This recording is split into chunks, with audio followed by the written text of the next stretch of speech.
Good morning mga May. So, umaga na ngayon ng Monday. Bali, nagpe-prepare lang ako ng breakfast ng mga bata. Hot cake mix to na binili ng kapatid ko sa Dali. So, for yung small pack niya, parang 5 ganito kalaking pancake yung magagawa mo. Mura lang siya, in fairness, saka masarap.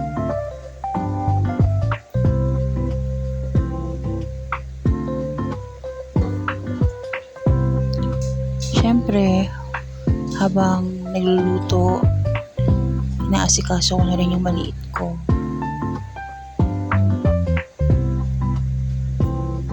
Si Ate Chloe naman kumakain na ng pancake na naluto na. Iisang school na rin pala sila, yung anak ko, saka yung mga pamangkin ko. Kaya sabay-sabay silang pumapasok. Si Amber ko lang yung iba yung school kasi elementary pa lang siya. Ayan, nakita niya yung camera, naka-on pa pala, hindi ko napatay kaya pa-cute siya dyan. Bala dito paalis na rin sila. Ano nangyayari kasi since last week masakit yung paa ko. Bala sila Chloe yung naghahatid. Pero this week, ako na yung susundo kay Amber para ma-exercise na rin siya since nakakakilos na ako and nakakababa ng hagdan. And since wala na rin yung mga bata, nag-almusal na rin ako.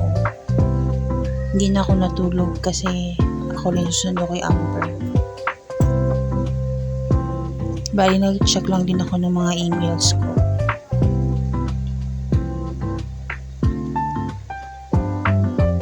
And since aalis nga ako magsundo, kailangan magkulay man tayo kahit pa paano nun.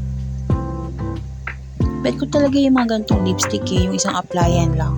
Kaya gusto ko talaga itong Maybelline na matte lipstick. Yung natural lang yung kulay niya. Kung bet nyo rin nalagay ko sa yellow basket to mga may. Alam nyo naman pag Maybelline, talagang matte talaga yan.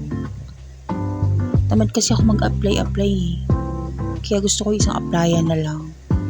Ganun din ako pag nasa company. Hindi na ako nag-retouch.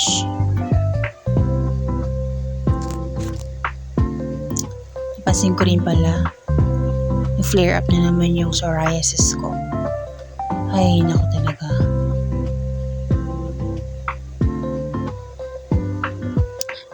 Hindi pa pala ako nakapagtiklop ng higaan. Wait nga lang. Titiklopin ko lang din muna to bago ako magsundo kay Amber.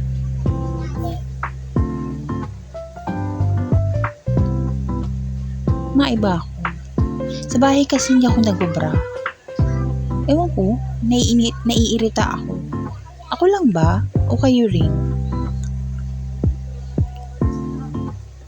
Feeling ko uncomfortable sa pakiramdam. Nangyari na nga rin sa akin yung minsan pumunta ako ng palengke. I mean, every time. Madalas pala. Nasa palengke na ako, makikita ko na lang o mararamdaman ko, wala pala akong suot ng bra. Ilang beses nangyari sa akin yun. So, ayun na nga, ready na ako umalis. So, meron ako ditong payong malaki kasi gagawin ko siyang tungkod. Medyo natatakot pa rin kasi ako lumabas or maglakad. Baka mamaya kasi hindi pa kayanin ng paa ko. Pero dahan-dahan lang hanggang sa makarating. Syempre, at least na-exercise din yung paa ko. Buti na nga lang maganda yung panahon ngayon. Makulimlim. Hindi mainit. Kaya okay lang maglakad.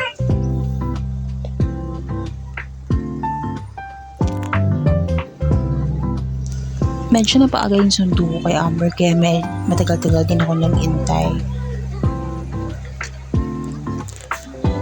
Pero ito, palabas na rin sila.